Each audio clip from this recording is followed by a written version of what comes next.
MyMCR, My Manchester, is about reconnecting people within their communities. Once they've gone through treatment, it is about fulfilling sustainable recovery within their communities and giving back.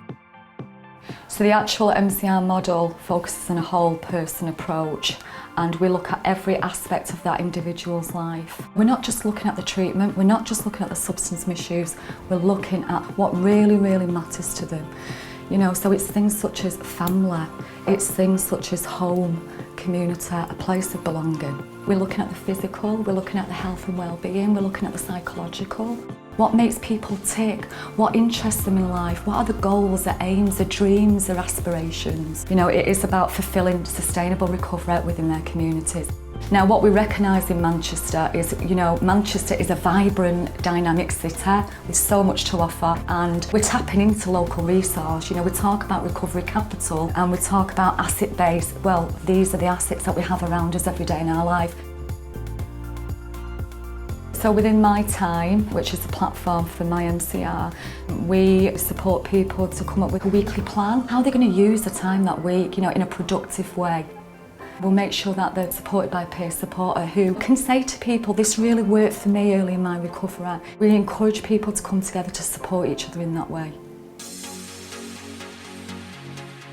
We offer a range of interventions around my health and well-being. You know, it really is about improving how people feel, you know, not just physically but mentally.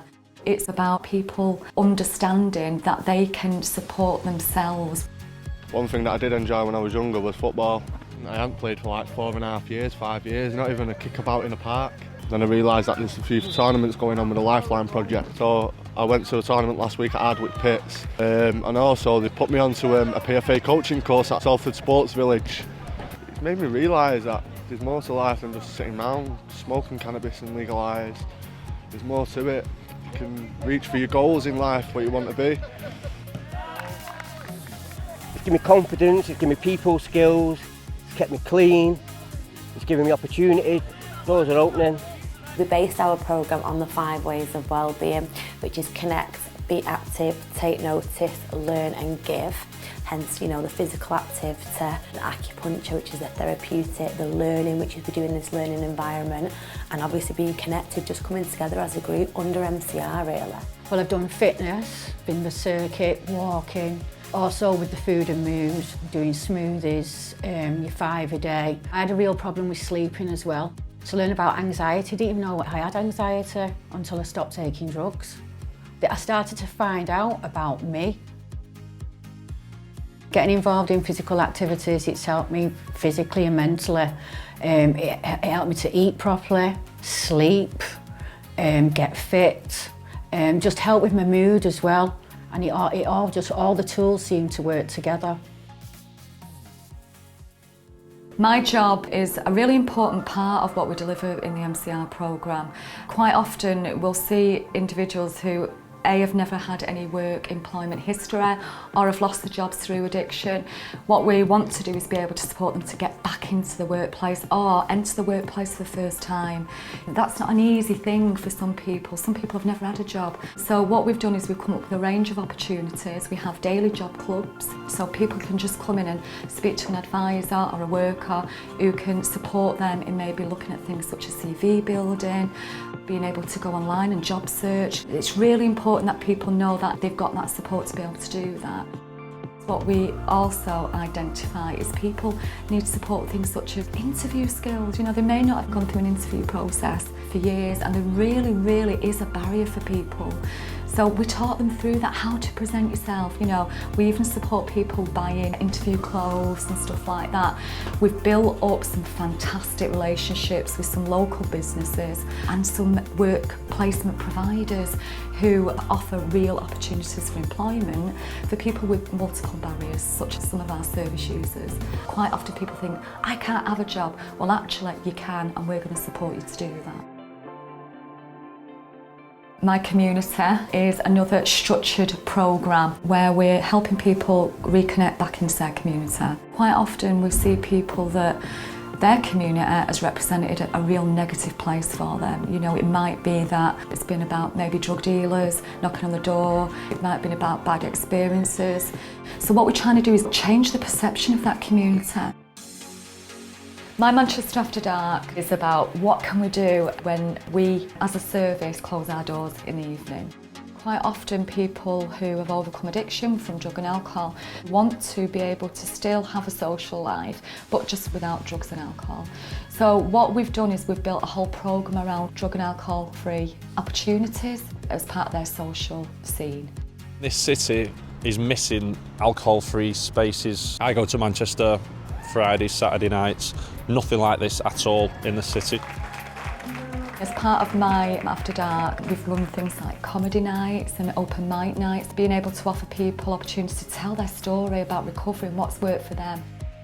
Part of My Manchester After Dark recently, we've had our dedicated workers going out in Manchester and reaching people who we never usually would meet and offering them advice and information around substance misuse and safe levels of drinking and how and where to access treatment if need to. My family is a key component to the MyMCR model. What we recognise is by involving family members in individual treatment packages, we know people are more likely to succeed with their goals. We know the support from loved ones is really important. But what we also recognise is the needs of family members and friends who often report feeling really isolated, confused, don't understand what treatment is for their loved ones. And really that healing process starts with that family. My family includes 3 sons, and my middle son got himself involved in drugs from being about 14 or 15. He's now in his 20s and has become almost estranged from the family.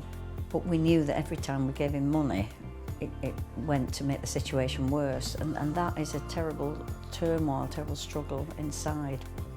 My eldest son was nagging at me to get help, to get counselling, to find support elsewhere, and I have to say I was really resistant to it. I didn't see how it could help. I didn't see what anyone else could do to make it better, and he put me in touch with Lifeline.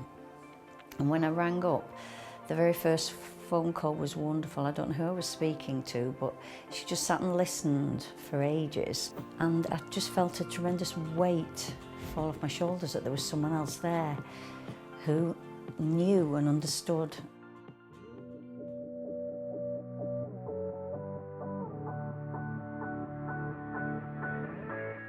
My experiences as a peer mentor and volunteer are that helping and being able to talk to other people about recovery and giving them the benefit of your experience. And hopefully it helps them, but it also helps me. Since becoming a volunteer, I've been involved with a couple of groups, My Time and My Community. Also sitting in and being a peer mentor and volunteering. So yeah, I mean, it's a new life for me, if you like. I'm getting into living again. I put on weight. I look so much better. I actually speak to people, and I'm getting a new life which I didn't have before. I honestly thought I would die as a drug addict.